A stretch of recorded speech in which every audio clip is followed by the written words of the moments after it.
Welcome to episode 25 of George's Random Astronomical Object. Every episode, I run a random number generator to select random astronomical coordinates in the sky, and I then search for an astronomical object near those coordinates and spend a few minutes talking about what makes that object so scientifically important.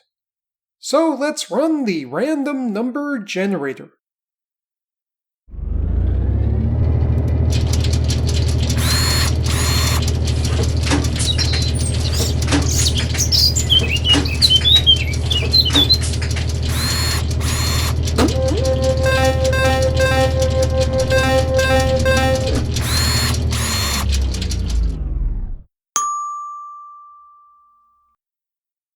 The coordinates from the generator for this episode are 10 hours, 48 minutes, 14.6 seconds for ascension, and negative 39 degrees, 56 minutes, 0.7 seconds declination.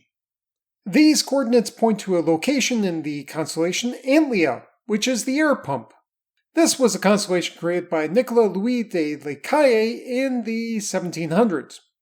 If you live in the Northern Hemisphere, you've probably never heard of this constellation because it's primarily visible from the Southern Hemisphere.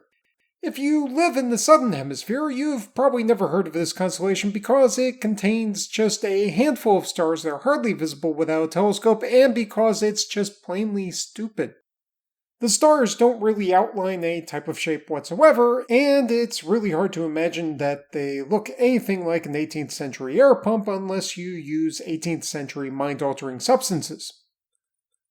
The specific object that these coordinates point to is DENIS, that's DENIS J104814.7-395606. To save my sanity during this podcast, I'm going to call this DENIS 1048 for short. This star was only discovered in 2001 in a database of sources created by the Deep Near-Infrared Survey, which has the acronym DENIS. The star was named after this survey. The numbers in the star's name are the coordinates of the star, although they don't quite match the coordinates that I got from the Simbad Astronomical Database, which is kind of confusing. What's really weird about this discovery is that the star is extremely close to the solar system in astronomical terms. Everything's always in astronomical terms in this podcast. The closest star system to Earth is the Alpha Centauri system, which is at a distance of 4.36 light-years or 1.34 parsecs. DENIS 1048 is at a distance of 13.21 light-years or 4.05 parsecs.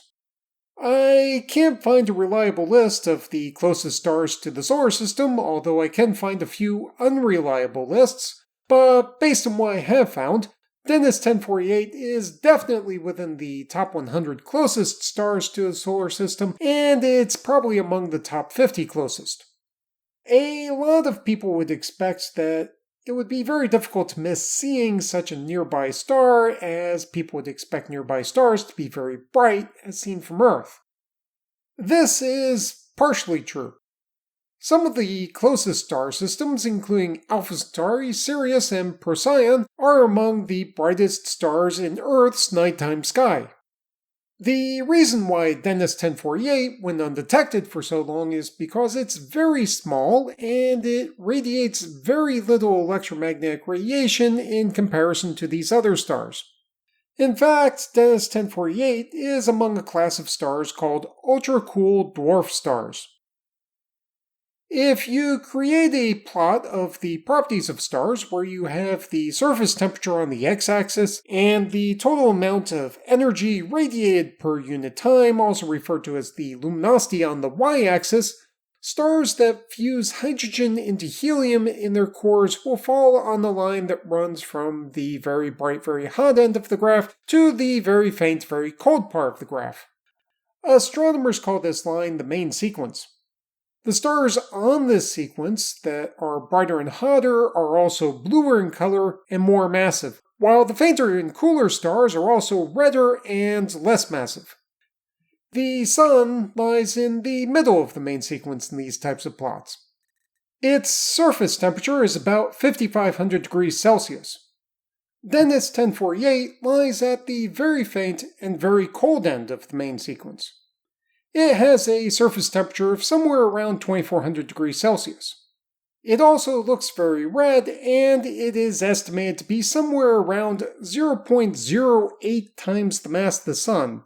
So in terms of stars, it's extremely puny. In fact, it's not even clear if DENIS 1048 is massive enough to trigger the fusion of hydrogen into helium in its core. If no fusion is taking place, this would make DENIS 1048 a brown dwarf. Technically, a brown dwarf is a type of object with mass somewhere between the mass of a very small star and a very large planet. It is too small to be powered by fusion, and too large to be considered an ordinary gas giant like Jupiter. Beyond that description, it's hard to give a precise definition of what a brown dwarf actually is.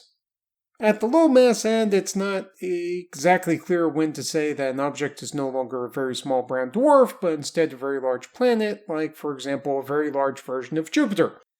At the high mass end, it's not clear as to how small a star can be before fusion completely shuts off in its core and it gets declared a brown dwarf. This applies to DENIS 1048, which seems too warm and too massive to definitely be a brown dwarf with no fusion in its core, but too cool and too small to definitely be a star that is actively fusing hydrogen into helium.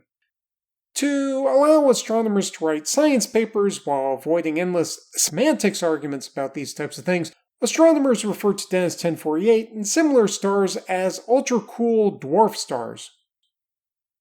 So, DENIS 1048 is a nearby example of an entire population of ultra-cool dwarf stars that may not produce much light individually, but may constitute a significant fraction of the total mass of stars in our galaxy. Hence, knowing that these ultra-cool stars are out there is important, and to properly understand the stellar populations within our galaxy, astronomers need to find more stars like DENIS 1048. However, to understand more distant ultracool dwarf stars, astronomers are going to look first at DENIS 1048 as one of the best and closest examples. So that's what makes DENIS 1048 ultracool in both the sense that it is awesome and ultracool in the sense that it has a low temperature for a star. The position on the Earth's surface corresponding to the location of DENIS 1048 in the sky is in the Tasman Sea, about halfway between Australia and New Zealand. It would be ultra cool in the sense that it would be awesome if this location on the Earth's surface was ultra cool in the sense that it was low in temperature, but it's kind of at temperate latitudes, so it's probably about an average temperature, even though it is kind of out in the middle of the sea, literally. Nonetheless, that's the position on the Earth's surface that corresponds to where DENIS 1048 is in the sky. The website for this podcast is www.randomastronomicalobject.com, which you can visit to download episodes of the show, read information about the astronomical objects, view images of those astronomical objects, and send me random feedback. The audio was recorded and edited by George Bendo. The music is Immersion by Sasha Endy at www.sasha-endy.de, which is distributed by filmmusic.io under a CC 4.0 attribution license. The sound effects are from the Freesound Project at www.freesound.org. Thanks for listening.